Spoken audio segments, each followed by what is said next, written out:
Welcome to episode 36 of Pineapples and Thorns. I'm Kat, and with me tonight is Peter. 3 stars for the good guys. And a very special guest with us tonight, Vodka Soda. Welcome, Vodka. Well, thanks for having me. And what can I say to introduce this man? He's the OG founder of The Rated, master of the Queen Charge, an OP player, and all-around great person, and currently a co-leader at Redthorn. Peter, you want to give some CFF news? Well, thanks for joining us, Vodka. So quickly, the CFF is... Well, can we just jump back to SCWL? Redthorn didn't do so well this week, or this month. We actually demoted again in Redthorn. So even though we were running 30 and that we thought that was our jam, we kind of might have slipped back to Masters 2. So there'll be some changes. I hope come September we'll just drag ourselves back into Champs. I think Champs is where we belong. I don't know.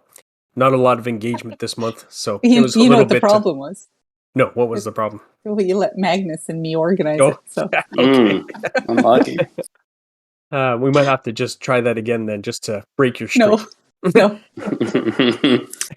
How low can we go? We don't want to find out. Today, being August 14th, we ran the Town Hall 14 Royal Rumble. I was not able to watch, but I heard Miss P drew the number 10 spot and was able to hold on and win the Town Hall 10 Royal Rumble title. Yep. I sent her a DM and asked her what she wanted her title to be. I think you're using... what are you using? Empress of Hog? What are you using? Town Hall 9 Empress. Empress, yeah. So I thought she might be High Priestess of Hogs or something like that. But we'll wait till she gets back to us. What else? Fox is trying to revitalize the question of the day. So if you're in the CFF server, we really love to hear from you. Just drop us your thoughts. Today's is... Oh, what was today's? I forgot already. Oh, what celebrity would you like to sit down and have a coffee with? Mm-hmm. Did you get to answer that question today? I did. Let's see. I couldn't decide either Mark Hamill or Jason Momoa. Yeah, Jason Momoa. What can I say? I haven't decided on who I want to talk to. I'm not really starstruck per se. I would like to talk to someone very smart and, just their opinion on the world. Mm-hmm. Maybe Neil deGrasse. He's a clever guy. He might be fun to have coffee with. Oh, how high-minded of you. How about you, VS? Who would you like to sit down and have coffee with? I didn't see the question, but thinking about it now, I'm kind of like you. I don't really care about like celebrity or actors or anything like that too much. So somebody I find interesting, maybe like Jerry Seinfeld. I'm an old fan of the show and fan of his comedy, so I think that he'd probably be an engaging guy to hang with for a bit. Or Howard Stern. I'm a big Howard Stern fan, so I'd love to hang with him too. That would be fun. This podcast will be nothing like his radio show. Hey now. Hey now. I think that's it. I think that's all for CFF right now. It's kind of quiet. We got some stuff in the works. There's some stuff bubbling behind the scenes, so stay tuned. We got more stuff coming. Yeah, things should ramp up again come September. The way it usually works. Yeah, already looking forward to the next CWL. Yes, we need our revenge. It was crazy. We talked a little bit about it. There was something in the water that week. I mean, I've never seen a grouping of clans like that in Masters at any level. Not in Masters, for sure. And I know even C2J was saying on their show that they had struggled and they got demoted as well. I saw that. So, yeah, it was just, I think everyone had a rough go all the way around. Well, the story that tells it to me is our first war, we had like a pretty solid war, like good amount of triples, minimal 1-stars, like looking good. And we were against a clan called COCSpain.com and we were playing good. They were playing good. I think they ended up beating us by like 2 stars, 1 star. And, you're thinking, oh, well, we must have just gotten one of the best clans in the group first. We'll shake that off and take on the rest of the week. And we ended up going, 5 losses, 2 wins. And that team, COC Spain, they ended up avoiding elimination by 1 spot. They were 1 above us. Yeah. Yeah. Yeah, there was a couple of just crazy good clans in there. And they start at the day at the bottom of the list, and then by the time they got all their attacks in, they were up at the top in second spot. So it was a funny week. I guess we need to maybe run more trolley bases. I think everyone's just running their Legends bases. Yeah, the good players have seen those bases and know how to kind of approach them, if not triple them. Exactly. So Vodka, let's talk a little bit about your Clash history. Can you tell us the town halls you play, how you started playing and some of the clans you played in. Sure. Yeah. So I started in about 2013. I'd had a history of playing video games growing up. All the child of the mid '80s played NES and SNES and all that stuff that we all played. But I'd played like Halo and Halo 2 in college, and we took it pretty seriously. So I'd had a gaming pass, but I wasn't playing any games at all beyond college. And I was waiting tables at a kind of a fine dining restaurant. And I came in one day, and some of the kitchen guys were like, "Oh, we need you to download this mobile game called Clash of Clans, because if we get one more account, then we can do Clan Wars." And I think this is the time that Clan Wars had just come out, and they were new to the game, and so they talked me into down. And I was like, they didn't know what they didn't know what itch they were scratching with me, that I didn't need much pushing to get into gaming. So I went home that night and made an account and came back in the next day, and I guess the rest is history. We were a real beginnerish clan, but we did some Clan Wars, and then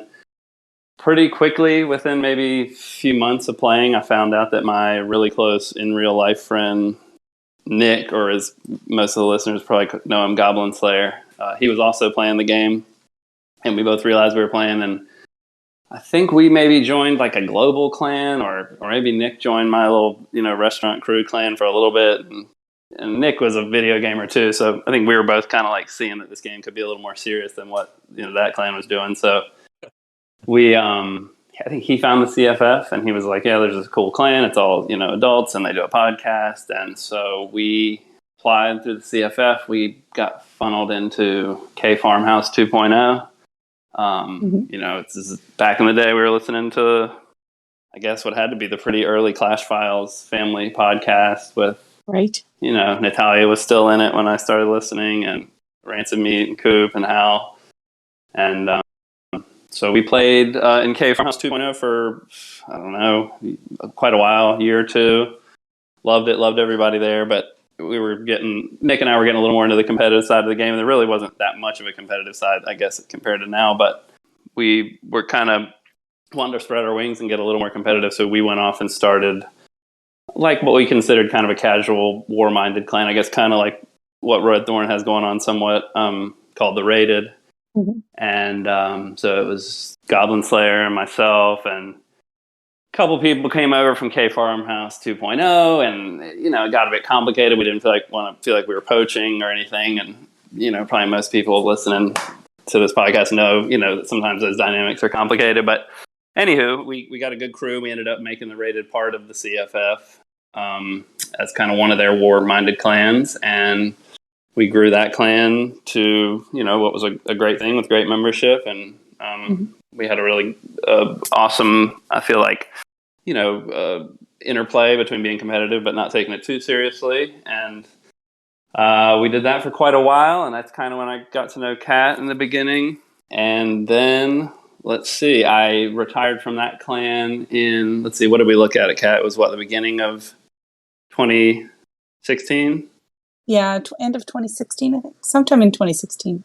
So end of 2016, I just decided to step back from the game for various reasons. We can talk about that later. And then I came back in like early-ish 2021. And I've been playing ever since. And right now I have a max Town Hall 14. And then I also have a max Town Hall 12 that I don't really play very much. Awesome. Yeah, I remember the Raided back when I sort of left my casual clan and gotten more into a more organized clan that was in Discord, Hollow Graves, and I remember doing some mixers with you guys and learning about the CFF at that time because we weren't part of it. And yeah, it's a long history in that clan. It is a long history, isn't it? Yeah. Yes, I have to ask, you went from Halo to Clash of Clans. Those are two very different games. What was the appeal initially, other than you playing with the guys at the restaurant?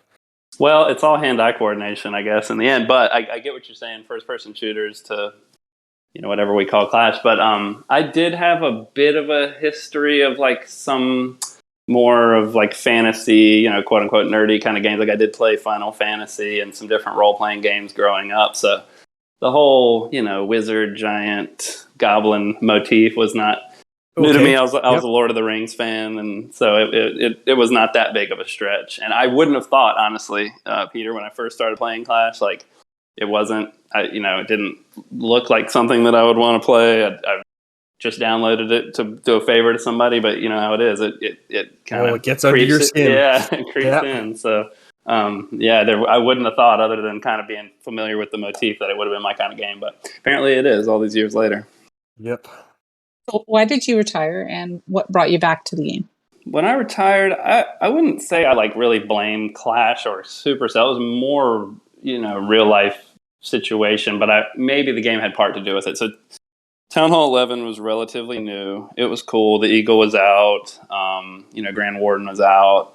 And the game was fun. In terms of the level of the game at that point, there was a lot of dipping going on. I don't know if you guys remember the kind of early Town Hall 11 days, but it was really hard to get triples. I'm sure the pros were doing it, but we weren't doing it a lot. So in terms of the gameplay, there was a lot of Town Hall 10s reaching up and 2-starring 11s, and then 11s coming down and tripling 10s, which is fun, don't get me wrong, but I don't think it was quite as balanced and dynamic as I think the game is right now. But also, I had a new job, which I just felt like I needed to give more of my attention. I was relatively newly married. I just had stuff going on. And then the real coffin nail was that my kind of partner in the Rated Goblin Slayer announced that he was going to retire. And I was like, I'm not going to do this without you, because he was doing a lot of the legwork and was really involved. And anyways, it just seemed like a good time if he was going to step away for me to step away. But the irony is, as Kat and I were discussing just a couple nights ago, he ended up coming back to the game, Kat, like 6 months later or something like that? I don't even know if it was that long. If that. I mean, maybe it was 6 weeks. I don't remember. But and then I ended up staying on for, I don't know, 3 or 4 years. Yeah. So, it was just a combination of things. It was just the time. We were leading the rated. We were pretty involved. We were on game all the time, on Discord all the time, and it's a lot of time, as you guys certainly know. Running a clan, it's a lot of work, and so just came a time where I felt like I had to step away. That makes sense.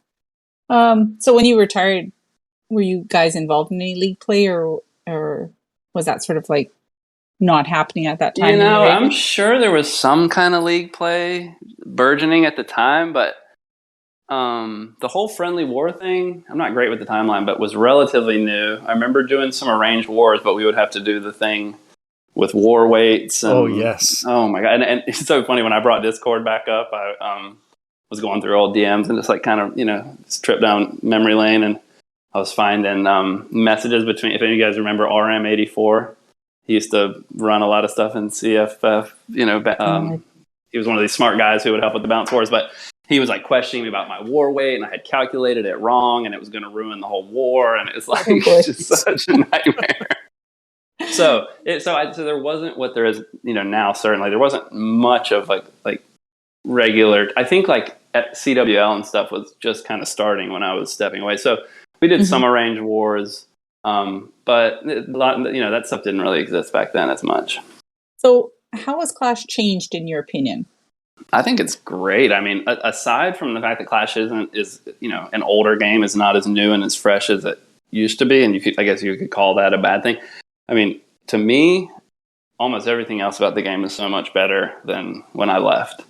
Vast majority of the problems that I kind of saw have been fixed. All these quality of life balances that had happened while I was gone, and that had happened since I've been back in the last year and a half, I think are great. A lot more user-friendly to use the game. I don't have any bitterness about them, speeding up the timeline on earlier town halls or anything. I think that's necessary as it evolves. So I think the game is much better, and I think the gameplay, certainly at Town Hall 14, is awesome right now.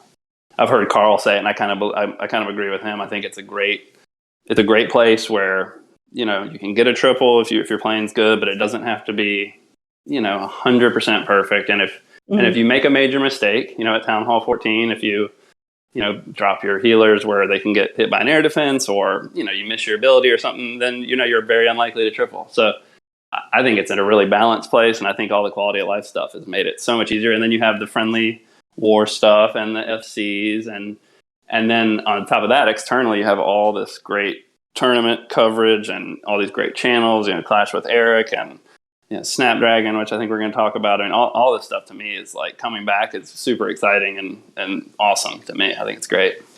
That's awesome. Like it's interesting to hear a point of view from somebody who's actually taken a break, an extended break from the game, and then coming back with a completely fresh outlook on it, and because a lot of us are looking at it, and it's gradual change, so you don't notice it as much, right?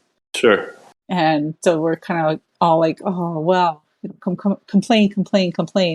We want this and we want that. We're the spoiled children, right? That want all these new things, and then for someone to come back, it kind of makes you think, yeah, it actually has gotten a lot better. So It really has, and I've never been the player who's like, and nothing against people who are, but like the ones who are always looking for new content. I'm kind of like, I like being maxed. I like not having to grind. I remember when they added new hero levels. Like I was relatively new at having 40 heroes, and then they added the extra levels. And I remember being like, "Oh my god, when's it going to end?" Like because you guys remember. I mean, if you either had to spend a lot of money or yeah. A lot of time, yeah, or a lot of time to get those heroes up back in the day. There was no books, there was no hammers, there was no gold pass. So I mean, when they would add new hero levels and stuff, I was like bumming out, I was sick of spending the money. And so I was never like always craving new content. I mean, I agree right now we're probably kind of due, like even I'm getting a little ready for it, but that doesn't bother me too much, like the lack of end game content. Yeah, because back in the day, especially if you were in league, you were kind of expected to gem your heroes up for the league matches. So sure. And it was like, wasn't it, I mean, you're basically spending almost $10 a level, right? Yeah. So you get 20 new levels added to the game and you're serious. I mean, that's a $200 bill right there you're being handed. That's for sure. Thank God we couldn't farm DE so fast. They got spread out over a couple months. My wife Right. didn't notice so quick. Right. Tell us something that you failed at in Clash, but ended up learning from. I guess you'd call it a failure. I think it was, I'm really bad at timelines and my memory of everything, but I think at one point, Goblin Slayer and I left Cave Farmhouse, and we were, we were some of the better hitters maybe in that clan, and we were feeling like, big shots, and we were like, yeah, we need to go to something more competitive. So we went and joined a couple of guys that that I remember, like Murtaugh and like some of the House of L guys. They were going to start a more war driven clan, and it was called Savage Sleuths, and Goblin Slayer and I joined and did a couple of wars, and you just quickly realize, and this happened with us in Halo back in my Halo days too, when we would join a couple tournaments, like, the difference between being a big fish in a little pond, and then when you go out there and really put yourself out there and start, playing with the big boys and girls, it's, we just got smacked, and quickly realized that the bowler and witch spam that was working so well at our other clan, didn't fly so much. And I think we did a couple wars with them, and kind of with our tail between our legs, we're like, thanks, no thanks. We're going to head back to the farm team. But I learned, what I would say I learned is A, you're not as good as you think you are, but B, that it was just more important to have fun and play with the people that I was comfortable with, and, be supportive and help others learn. That was always a big part of the Rated and K Farmhouse, teaching people, and that was really more the side of the game that I didn't realize, but that was more what I was into than the actual competition. Yeah. Nice. Do you have a favorite memory of Clash? Could be a person, could be an event. I do. I mean, a single, I think a lot of us probably have this, like the single best war in your mind. I remember the Rated was off and running, and we really had a good thing going and had a strong squad, and we were just doing random spins. Like I said, there really wasn't any tournament aspect, but, we loved our random spin. This is before SCCWL, so that we didn't have that either, but we spun against one of the One Hive clans. I think it was One Hive Swarm, and back in those days, 2014 or so. I mean, One Hive was it. That was like the name that everybody knew, and they were the big dogs. And we spun against Swarm, which is one of their feeder clans, but still a really good clan. And we probably didn't expect really to win, but the war's off and gone, and suddenly it's looking competitive. And I have this vivid memory of like getting off work. I've been checking it all day, but I finally get off work and rushing home, and maybe there's an hour or two left, and I did one of my hits and got probably a crucial dip triple that we needed. And then, other people were hitting or firing back and forth, and it was like a true buzzer beater. And we ended up beating One Hive Swarm by like a star or maybe percentage. And the clan was so hyped, and we just felt like, we were just these unknown scrubs who had just beat a One Hive family clan, which again was just like the clan to beat. And yeah, I think we all went to sleep feeling like we had kind of arrived in Clash that night, and that the rated was like, something people should know about. And that's probably not true, but that's how we felt. That's awesome. Okay, so the questions come up that it's kind of, I think I saw it on Twitter today. Flash Livin was talking about it, and I thought, I bet a lot of people don't do this, is on the builder base. The shop is different than on the main village, right? Never knew. So if you go into to buy something, if you go into the builder base to buy something, you'll get completely different deals. Well, for the most part, than the main village. Like you won't see the skins or anything, but there was some deals on there today. There was like 2 books of fighting and some gold for like $3 Canadian. I was today years old when I found out about this. It's like it doesn't even occur to me to check there. Doesn't even occur to me to check my builder base. Hats off to Clash Livin for bringing that up, because I think it's something that I'll have to try and remember to check occasionally, because who knows what kind of really good deals I've missed. So please take my money, Supercell. Okay, so let's talk about Clash Esports. Did anybody watch any of the ESL Snapdragon Pro Series? I watched all the recaps. I didn't watch it live. What about you, Peter? I got to watch some of it live. I missed I was watching North America on I guess it was, no, it must have been Friday because it was at work. And for whatever reason, work was quiet that day. I was doing inventory stuff so I could have it on.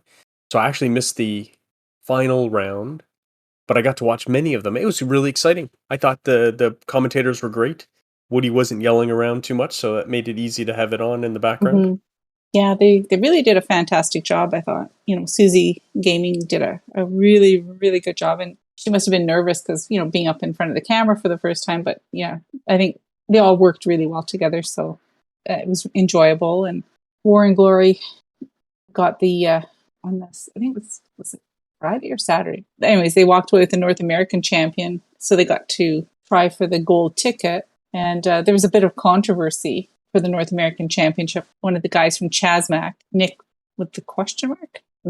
No, yep. CMG Nick. CMG Nick, right. That's something glitched on his tablet. The poor guy. Yeah, and me watching that on YouTube through Lexnos' channel, I don't know if it was different watching it live. It was never addressed. It was like... No, it wasn't. It happened, and I'm feeling for the guy, and then they're like, we'll see if it would impact the war. And then I think it would have, right? He would have tripled. Super close war. And then at the end of the match, they just never even mentioned that it happened or how it was being resolved. I don't think they knew what to do because everybody was using the same kind of tablet. And yeah, that's right. Sponsored by Samsung, so they're all new tablets. Sorry, Samsung. And supposedly what happened is some kind of pop-up came up on his screen while he was attacking, and he went to swipe it to get rid of it, but it closed the Clash of Clans app. Oh my goodness. That's brutal. Yeah, so you're talking a lot of money and a chance to go on to the next guaranteed ticket to the Worlds, right? So yeah, and aside, they had clearly had other issues because remember all the times where the feed would go out and then the team would have to kind of run over and look over their teammate's shoulder. Yes. Yes. Clearly things were not working as they were supposed to kind of throughout.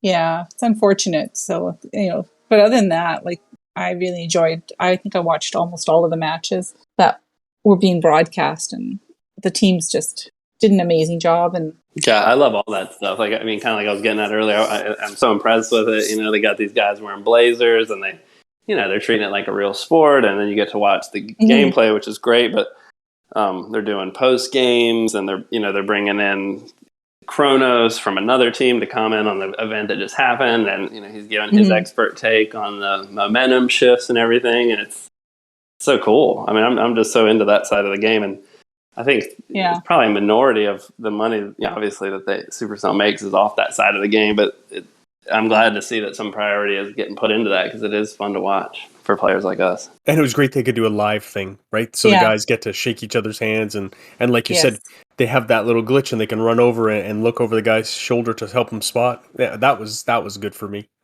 I'm tired of being isolated. Yeah. I think that's what made it more interesting for me too, is just to see them there live again, get that energy, right? Right. And so that was a lot of fun. And now moving over to the new thing that they've introduced in game is the championship qualifiers where basically anyone can put together a team of 5 players and compete. Have you guys seen some of the stuff on Twitter about the issues they're encountering? No, I heard you talking about some of it, about issues with friendly bases and stuff. Yeah, I think basically, I guess a lot of teams are not used to the whole idea of a friendly war where you have to select your base on the map and save it. I mean, I run into this all the time with CFF events, is so many people, because they're not involved in that, so they don't know about it, right? So I've put together this handy dandy instruction manual on how to do it. And I was, people mentioned that for an event like this, it should have occurred to them that a lot of players won't know how to do this. And just as a courtesy reminder, please remember to change and select your base. Yeah, type of thing. maybe a little walkthrough on where the circle the button that you got to push, and that's what I did. Yeah, because I'm sure people use the wrong army too. The same thing. If they got their base right, Yeah. You go in and you think you're doing a Super Bowler hit, and then the whatever thing you were practicing in FCs earlier pops up. That's a real stomach drop moment. Yeah, I'm sure first time they do it kind of glitches, right? But or issues.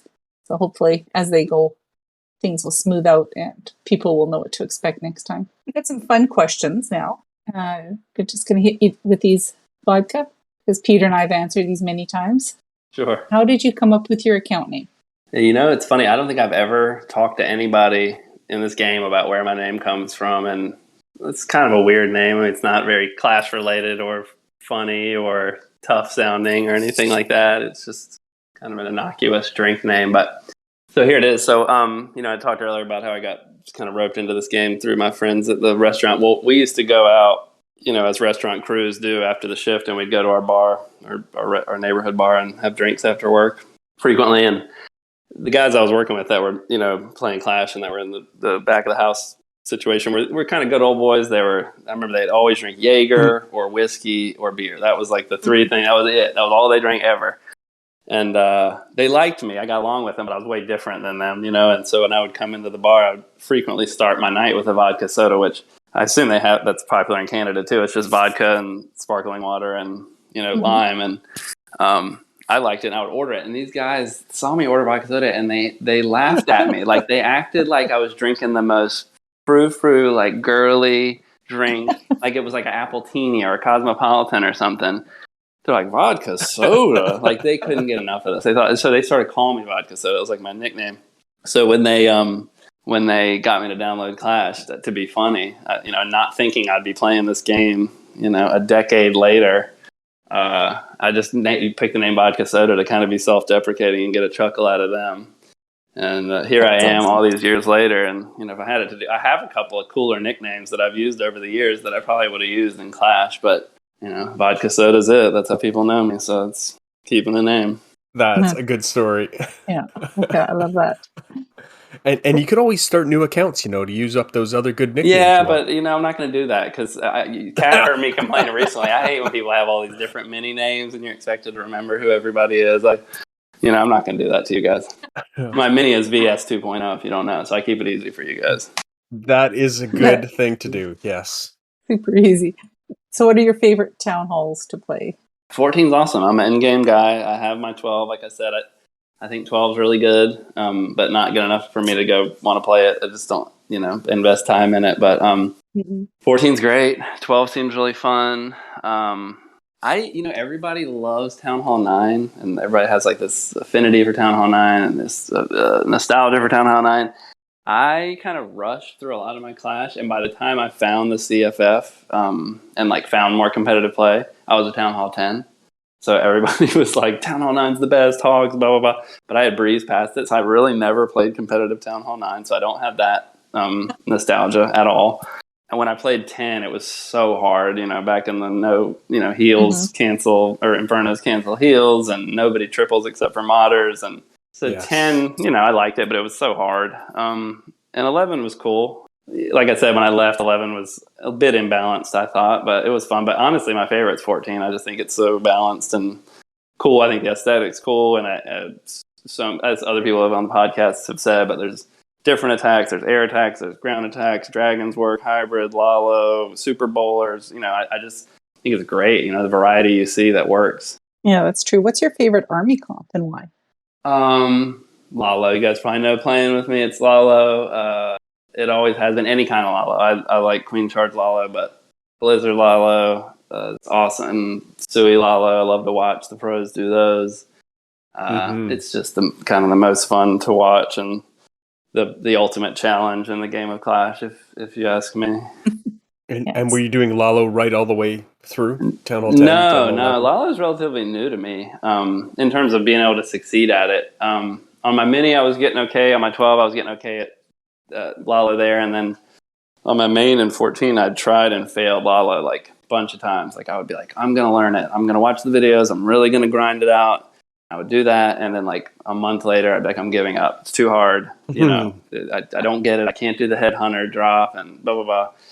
And I did that several times. And then when I came to Red Thorn, I think at the time I was running Super Dragons and having good success with that. And then Lolly got me doing the Super Bowler smashes, and those were working really good. But as she has lamented many times recently, it just felt like suddenly all the bases were like, you know, anti-Super Bowler, anti-Flame Flinger, and you go into Legends and you just couldn't find a way to come in. And I was like, okay, one more time. I'm going to try Lalo.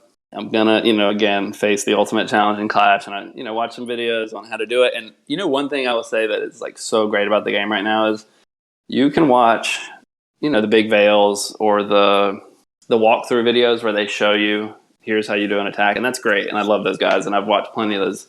But I think the way I've finally learned Lalo and finally, in my opinion, taken my Clash game up to like another level is just watching like 30 minutes of pro coverage a day, and they're not describing the attacks, but you just watch enough of that stuff and you'll start to absorb how the pros drop their spells, how they're deploying their loons, what little tricks they're doing with their headhunters, tricks, a million little tricks, how they handle a single Inferno when a hound approaches their queen. You make your queen and the hound invisible, and then she'll take out this single first. Like all that stuff. There's a million little tricks, and if you watch enough pro coverage, you can, in my opinion, and you're really paying attention, you can kind of take your game to the next level. And that's another thing of what's so great about the game right now. There's so much high quality content out there if you want to watch it.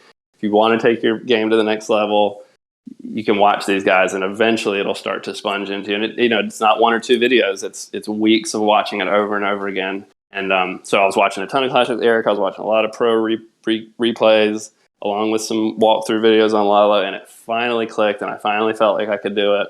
And so no, it was a late thing for me to finally get Peter after trying and failing so many times. So if anybody listening has gone through this of trying and feeling like you're getting close, and then you just kind of give up because it's just too hard, I did the same thing, and it took me many times of trying and failing to finally feel like it clicked. I've been there. I tried that Zap Lalo, I guess, at Town Hall 14. I just could not get the timing down.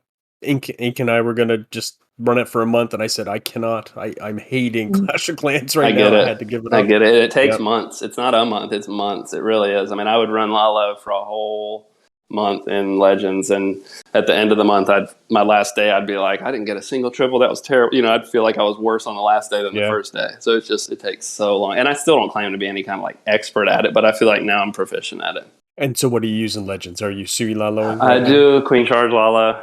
Queen Charge, yeah. So I do standard Queen Charge Lalo army, and then I do a Yeti Bomb in the CC, and I always have a Flame Flinger, a Log Launcher, and I'd say 80% of my attacks use one of those two CCs, and if neither of those makes any sense, I'll use a blimp, like a Yeti blimp, to take out a compartment and go from there. Yeah. But yeah, the whole ground kill squad log launcher deal with the Queen Charge on both diamond bases and box bases works really well, and there's a lot of those in Legend League, so you can use that attack a lot. Almost makes me want to try Lalo. Almost. You should do it. There's always September. After CWL finishes, we'll start. We'll give it some consideration. Sorry, I'm losing my voice here. Okay, let's see. If you could be any troop in the game, what would it be and why? What was my answer to this? Oh, Hog Rider. It's the quintessential Clash troop, but also, in all the videos and promo stuff we've seen throughout the years, he's always partying. He's always having fun. He's got his little buddy, his Hog Rider. He seems to really be a lover of life, the Hog Rider. Great. Great answer. Thoughts on Clan Capital? Do you still enjoy it?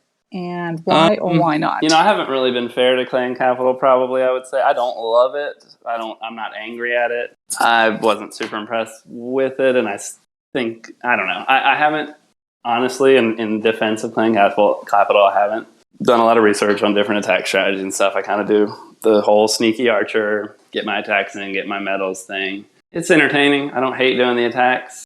I like the medals. I really like being able to donate to myself and stuff. So, and I heard somebody on a podcast, maybe it was Hero or somebody recently, saying that, feels like as you're, maybe where we're getting now into these later town halls, we really will see it kind of blossom into something more complex. And I'm here for it. I'm not hating, but so far I just kind of haven't really been willing to put the effort into it.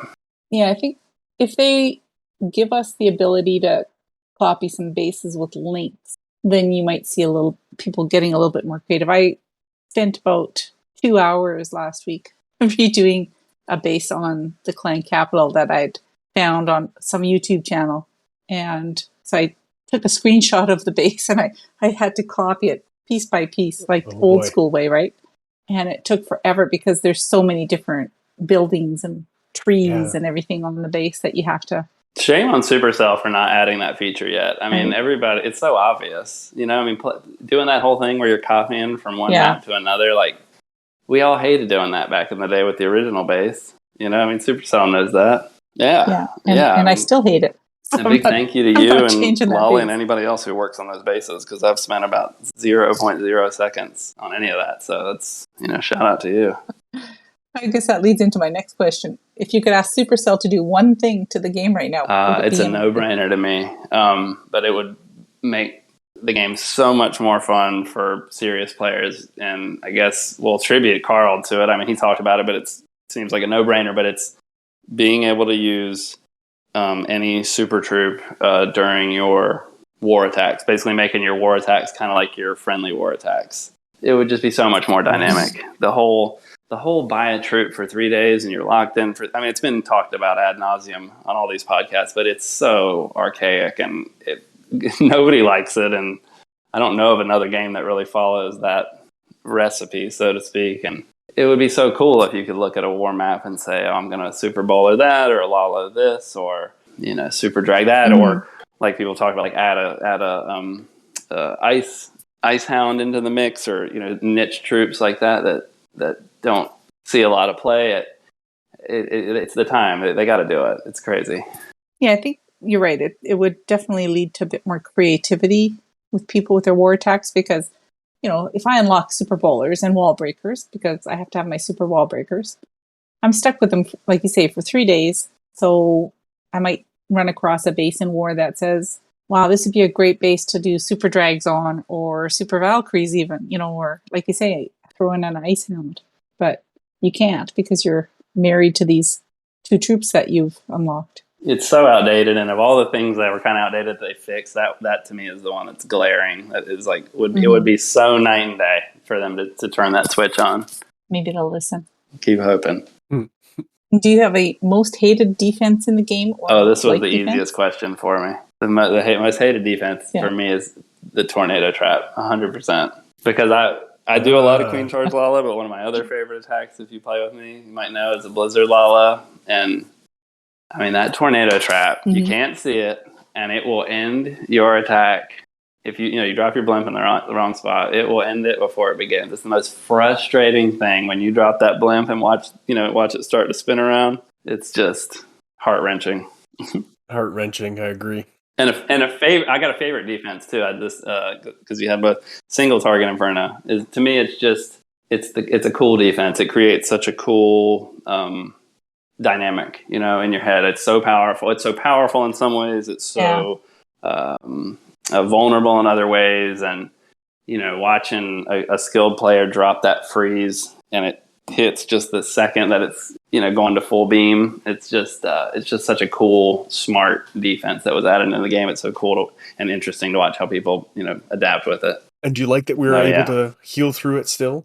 Big. Yeah, that was a big change, right? I mean, that's because multi was fine, but you couldn't heal anything, and then the singles seemed to become the dominant thing. So now it seems to have added the good mix in. You get some singles, some multis still. So what would you say is your greatest achievement, VS? Can be in Clash, can be in real life. I mean, I'd have to talk about my child or something like that, or my job, but just the rated probably. I feel like at the time we had it going, the same kind of pride you should feel, Kat, and you too, Peter. Like, it just felt like it was a thing that we started from scratch. I remember literally typing in the letters to create the name. I think I came up with the name, and I remember inviting the first people over, and it's such a new thing. It has no life to it. And when I left, it was a community. It was so cool. And it was a part of the CFF, don't get me wrong, a bigger community that was there before me, but the rated was cool. And there was really good players, but everybody, I feel like, was friendly and nurturing, and we would help people learn, and we would help good players get better, and we'd help, not so good players get good. And I was proud of it. It felt like maybe more ever in any aspect of my life, like building a community that kind of went on beyond me. And I remember going back when I came back again to Discord and looking at all the activity in the Discord, Cat, and you're part of a lot of it, but just how the CWL leagues and everything that had gone on after we left, and there was like a sense of pride, we had started that going, and hopefully so many people had fun, and so many people had grown in something they love because of, in some way, something that me and my friend, the Goblin Slayer, started. Yeah, for sure. What is your most embarrassing moment in Clash? So this comes out of the story I told earlier about going to the Savage Sleuths clan. And it's not really embarrassing. It's a funny story, but we'll call it embarrassing. But we went over to there, and again, we were the good hitters from all over, and we were going to, take it to the next level. And probably within 2 or 3 weeks of being there, we got hunted by golden goblins. If you guys remember the golden goblin. Oh yeah. Oh gosh. And they were such a thing. I remember they were all over Twitter, and they had such a mystique, and everybody knew they modded, but they said they didn't mod, and it was just like such a thing with them. But they hunted us, and they had a spy. They literally had a spy. This is the old days of Clash. They had a spy come into our clan, and he hung out with us for a bit. And he was really good. And then next thing you know, we spin against Golden Goblins, and I think they perfect warred us, or nearly did, and it was such, so the attack, and there's a YouTube video if anybody wants to go watch it. Go watch Golden Goblins versus Savage Sleuths. They made a video about it, but I went and watched it since I came back, and the attack they were crushing us with was Queen Charge Mass Miners. If you guys don't remember, that was the high level attack at Town Hall 11 that a lot of those. So they would just charge in, create a funnel, and then they would just drop their whole army would be miners, and they would funnel it around the whole base. And my base is on there getting wrecked, and so is everybody else's. And it was just a beating of epic proportions. And then they made a video about it, and they were all over Twitter, making fun of us, and it was their big moment over us. What is your favorite hobby or activity outside of Clash? Right now, probably backpacking. Section hiking the Appalachian Trail is 2,200 miles. I have a goal to do it all by the end of my life. Right now, I've done about a third of it.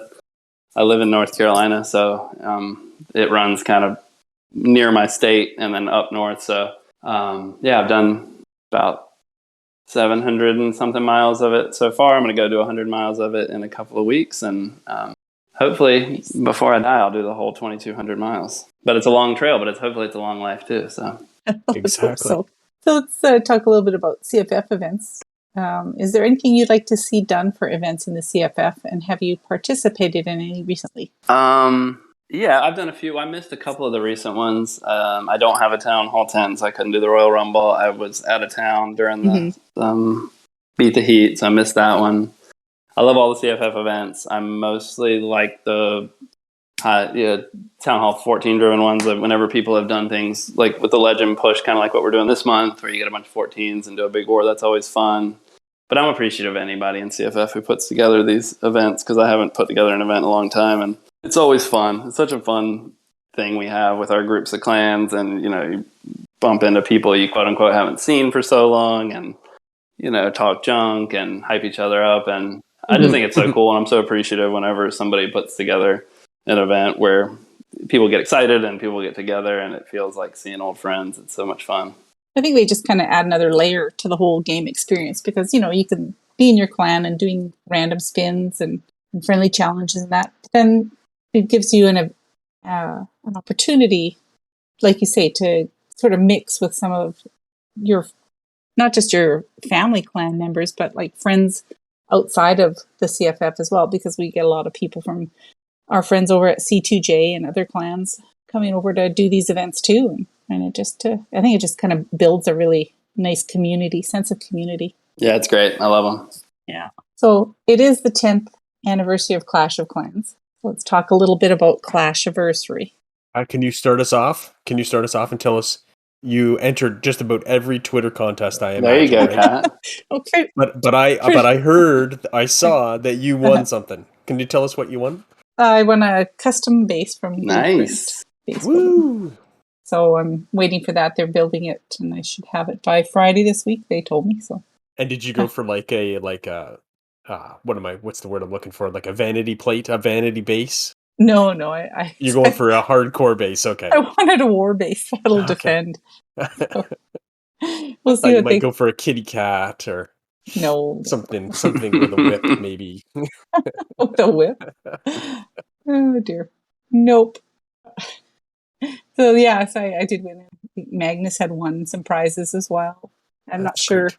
I think Van over in Valor had won also a base. So yeah, there's a few people that we know who've won some of the prizes. So that's kind of nice. That's great. Yeah. Did anybody finish all those challenges for the Clash-iversary? I finished them. Yeah. Did you finish them with or without walkthroughs? Because I needed walkthroughs for some. So I used walkthroughs for every one of the unusual ones. All the regular kind of hits, that somewhat looked like a normal Clash of Clans base, I did myself. But all the ones with 10 scatter shots or the last goblin one, I use walkthroughs for those. I'm not smart enough to figure those ones out. Same. Yeah. I liked the one where you used the Skelly spells on all the scatter shots. I thought that was a lot of fun. That was a cool solution to that, which I never would have thought of. Exactly. No. I would have been there for days. But the regular base ones, I had fun kind of doing them over and over again and kind of reliving those. Like the Town Hall 10 Lalo one was fun, and the Super Drags at 14. Those were fun. They took a couple tries, and it was I got what they were going for there. It was cool. Yeah. I actually struggled with the builder base. Oh, that one I wasn't even close. I could not get that in one go. Close. Oh. And finally I watched Itsu's and he says, okay, protect the thing from this side. I was even attacking from the wrong side compared to Itsu, so that was good. I needed the walkthrough on the builder base one. Terrible. I was really happy with the Town Hall 10 one because I can now say that I've done a lot. Hey, yeah, see? You're hooked now. September's coming. So what about, let's talk about some of the prizes because, there was 10 levels and each one you got a different prize and it ranged from various potions to, I think there was that free skin, which is kind of pixely. The scenery, yeah. Yeah, sorry, the scenery. Did you guys like the prizes? Did you think it was enough or was it not? Was fine. I think you would assume they would do it in kind of an ascending order where the prizes get better. That would be It was weird when the final prize was a training potion. It felt like, I don't know, they were asking for trouble, right? And I thought the whole idea of going through the levels and, nostalgia and doing the old town, I thought it was cool. That was fine. I got nothing bad to say about it. And the whole arcade game was a nice effort. I mean, I didn't get a lot out of it, but it was cool. And then all the retro stuff they did with the marketing, I thought was smart, and it created a kind of buzz, I guess, so to speak. But the only complaint was those prizes. I mean, the way they arranged the prizes was nonsensical. Someone described that, or one of the video guys made it up, said, if you didn't find walkthroughs and you were just a casual player, what could you expect to get? Maybe you could expect to get half of those stars, so 16 or 18 stars, and therefore you would still get that book of everything, and therefore that was kind of their tipping point, a kind of a peak in the middle and then down. So I kind of saw that point. I really appreciated the book of everything on my, I have a middling Town Hall 13. So all those things were very valuable to me. Yeah. I don't know. I just, from my point of view, I was kind of like, every year they've given us a special troop, They've given us the little obstacles, which is kind of nice. But I kept waiting for the party wizard pop out or the royal ghost, Those were so much fun to use. So I was a little disappointed that they didn't give us something like that. Yeah, at one point we were hoping for them all to be released together, weren't we? Oh my gosh, can you imagine? Well, they did bring back the shrink trap Oh gosh, yes. on that last challenge. That was driving me crazy because I kept time failing because they just slowed down so much. Yeah, that one was tough. The shrink trap one was tough. It took a lot of tries, even with the walkthrough for me. Mm-hmm. Yeah. So, and then other than that, we had the August Gold Pass. We had the Hardy Royal Champion skin and all the various pixel skins, and the free skin was the Pixel King. Did you buy any of the skins for the scenery? I did not. I didn't buy any of the skins. And honestly, can I be honest? I don't know. How do you get the BK skin? I tried to get it, and it said you have to do some challenges, and I don't have it. I'm just trying to think. Yeah. The BK skin was on the Gold Pass, wasn't it? Like second or third on thing in? Yeah, on the silver. Oh, is that pass. what it is? Oh, maybe I already have Yeah. it then. But no, I didn't get any of the extra skins. But I like them, but it's not enough to buy them. Do you generally buy Not a skins? lot. No, Are you I like think- Cat? No, I know Cat's okay. like this. Are you a Cat's cat? the skin queen. No, the only one I think I bought since I got back was the barbarian with the flaming sword, because that's just too cool.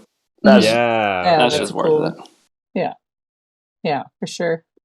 So let's talk a little bit about Town Hall 15. Do you have any thoughts on that? What could it involve? When do you think it'll drop? Not really. I'm always so impressed when people come on these podcasts or see people on Discord with all these creative ideas of like what it will be. I have no guesses. I'm so unimaginative. I have no idea what it'll be. I'm excited for it. I think they're on a good roll of keeping the game balanced. I hope it'll build on that. And in terms of when it comes out, I know there's people that speculate that it will have to have something to do with Worlds. Yeah, so I think I would say by the end of the year. That's the only thing I would be confident of. Is there anything that you think Town Hall 15 will have, like in terms of any guesses on troops or? I have no theories. Absolutely. No, what do you guys got? Have you heard the one where they, everyone's about this Goblin King, right? The fifth hero, because it's an odd town hall number. But some people have thrown forward the idea of the Goblin King coming out of the town hall. What do you think of that? Like a second clan castle almost. What do you think of that as a Town Hall 15? Well, defense? I like it. The town hall since, I guess 12 has had this ascending level of self-defense. So I think, you got to kind of take that to the next level. That's a given. And and a hero that comes out like a protective, goblin type situation, like you're talking about, that patrols like a small area, or maybe he comes out when you first make contact with the town hall, or maybe he comes out when you enter a certain proximity. But that sounds like a cool thing. Some people have done around like, you went from the Tesla on the top to the Inferno on the top. So maybe you go to like a scatter on the top, but the hero coming out sounds maybe even kind of cooler and more creative. And maybe we've already seen that because the last challenge had the Goblin King popping out and throwing bombs at you. Is that what was throwing bombs at me? Yeah. Okay. Yeah, I like that. So maybe that's just a little foreshadowing. I think that sounds cool. So one thing, I always have this on my wish list, Peter, you know this, is I'm hoping that they give us a couple of things, either bigger clans, perhaps the ability to select or adjust your Legends army before you attack. Like, on Builder Base, you can pause for a few seconds and change your army comp a little bit. So that would be nice in Legends League to be able to do that. And this would be, I think, big for people who want to do events and stuff, is the ability to be in a random war and still hop out to do friendly war at the same time. Just like, when you're in SCCWL, you can go do those 5v5s at C2J. Yeah, without having to worry about missing the Friday spin. Yeah. Exactly. Yeah, I think that's a given. I don't know why they wouldn't do that. And you could do so many little mini wars at the drop of a hat whenever, like you got some people that are up on a Friday night and arrange a little 5v5, and it doesn't need to be any planning. That definitely seems like a no-brainer to me. The changing of army in Legends, I kind of have mixed feelings about. I guess it would be cool to maybe be able to adjust, but I also think like that's kind of the fun with Legends. Like you take your army and you kind of got to be able to hit every single kind of base with it. So that's one that I could see it being an life improvement type situation, but I also kind of have more mixed feelings about that one because I don't know. Like war is where you can adjust your army, and Legends is where you have to pick an army, and it has to be an army that you feel confident you can adjust to any base style, and that's part of the challenge, and part of the kind of vibe of Legends. Peter, I'm going to let you handle this next part. Redthorn has some news. Well, we've talked about it lots of times. Yeah. We're always full. We're always struggling to kind of, get our friends in. If, someone just wants to drop by and do a war, it's always a scramble. And I see, in Discord, I'm sorry I had to kick your mini. I'm sorry I had to kick your mini. So, because we feel that, Town Hall 15 is not imminent, we're going to make Redthorn a Town Hall 14 only clan, starting after September SCWL. And we're going to open up the rated again. And we're going to use that for all our minis. Yep. Including Town Hall 14s that are developing, that don't feel they want to fight the Redthorn kind of fights. We know this is kind of a shocker for some of our Town Hall 13s. They've been with us a long time, but we're just struggling all the time to make room for clans. So it's fun. Yeah. It's exciting. We've already had Hammer join, say he wants in there. So he brought a 14 over. I guess he's just looking for some more casual wars. So shout out to Hammer. Yeah, it's a good problem to have, I guess, to be that full. So yeah, I'm excited to be able to reopen the rated, and it's too good of a clan to just let sit dormant. So because what is dead may never die. That's right. What a legacy. It might even be enough for me to, fire my 12 up and bring it over. Drag it over. Mixed wars. Do it. So 2 fun questions to wrap up the show. Favorite sandwich condiment? You can all answer this, BS. You go first. Mustard all day. I love yellow mustard, spicy mustard, horseradish mustard, mustard all day. Peter? I was on vacation before the last podcast, and we went to and I don't know if this is the proper term, but a mustard. I don't know what they are. A guy who makes mustard. I like that. And so there's all kinds of them. And I got one called Sassy, and it has just a hint of jalapeno in it. It is awesome. Oh, I love that. So I'm going to go with that one, just because. And for me, it would be Chipotle. Wow, how specific. Sorry. It's just my favorite. So, okay. Favorite Muppet? I get to go first. It's obvious. Gonzo, right? He's so fun. He's wild. I forgot about Gonzo. He's like a whole vibe. So many good ones. Shooting himself out of the cannon just for laughs. Peter? I'm going to go with Statler and Waldorf, those 2 grumpy old men up in the thing. Yeah. I feel I can relate to them a lot more right now. And mine is that scientist guy, Beaker. The assistant? The assistant, yes. With the spiky orange hair or whatever. Yes. I love him. He's so funny. Okay, let's move over to shoutouts. Vodka, do you have any shoutouts to you? Yeah, a couple. Everybody at Redthorn, great clan, well run. Everybody's got a great attitude. Got to shout out Miss P. She's my homegirl. She gives me a shout out every now and again, and we always like to DM each other and catch up. And I will shout out Carl for running the Friday 5v5s, which have been fun and are becoming kind of a part of my weekly routine. And appreciate all the work he and his cohorts do to wrangle everybody and arrange those things. That's awesome. They're a lot of fun. Yeah. Peter? My shout out is to Wizard of Woo. He didn't actually throw any shade at us trying to win that Order 69 event. So thanks. Okay, my shout out's going to be to the leadership team at Red. Fantastic group of people. And also to C-Note. I heard he was sick tonight, so wanted to shout him. Good. And shade outs. We don't do a lot of these, but I got nothing. I'm sorry. I'm all sunshine. No shade here. Peter, do you have any shade outs? I have a funny story, and yes, my wife and I went to a baseball game today. It's her girlfriend. She walks with this lady, and they decided we needed to meet as husbands. So this fellow proceeded to drink a god-awful amount of ballpark beer. I don't know. He must have a very good second job.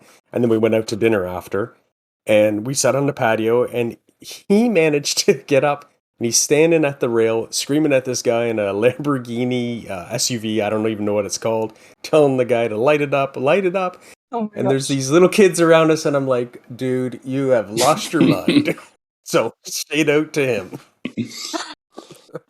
Oh, I cannot beat that, so I have no shade outs. Ah, boo. So thank you, BS, for coming on the show tonight. Much Yeah, appreciated. thanks for having me. And thank you, everybody, for listening. The CFF is a family of clans in games such as Clash of Clans, Clash Royale, and many of the other Supercell games. We love to provide content via podcasts and other media. You can visit the Clash Files Discord to apply to any of our clans or to support our pods and events. As always, please send us your comments, ideas, and questions on Twitter at RedthornCOC or join the Clash Files Discord at discord.gg/clashfiles.